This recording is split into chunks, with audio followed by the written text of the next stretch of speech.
নারী, যাকে ছাড়া জান্নাত অপূর্ণ থাকে। তুমি জননী, যার পদতলে আল্লাহ তাআলা জান্নাত রেখেছেন। তুমি স্ত্রী, যাকে সম্মান করা ছাড়া কোনো পুরুষ সত্যিকারের পুরুষ হতে পারবে না। তুমি মেয়ে, যাকে তার বাবার জন্য জাহান্নামের ঢাল বলা হয়েছে। তুমি বোন, যার সঙ্গে সুন্দর সম্পর্ক রাখায় একটা ইবাদত। তুমি ফুফু, যাকে মাথার মুকুট হিসেবে রাখা হয়। তুমি খালা, যার সম্পর্কে মহানবী সাল্লাল্লাহু আলাইহি ওয়াসাল্লাম বলেছেন, খালা হলো মায়েরই মতন। তুমি প্রতিবেশী, যাকে রক্ষা করা নিজের মর্যাদা হিসেবে দেখা হয়। তুমি প্রেমময় কোল, যেখানে জীবনের নিষ্ঠুরতা থেকে আমরা আশ্রয় খুঁজি।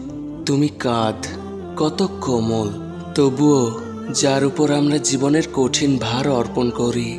তুমি সেই নরম খুঁটি, জীবনের ঝড়ঝাপটা যেটাকে অবলম্বন করে আমরা বেঁচে থাকি। তুমি পুরুষের জননী, মহানায়কের কোল। তুমি কখনোই বাঁকা হার নও, নও কোনো দুর্বল শকুরুন সৃষ্টি।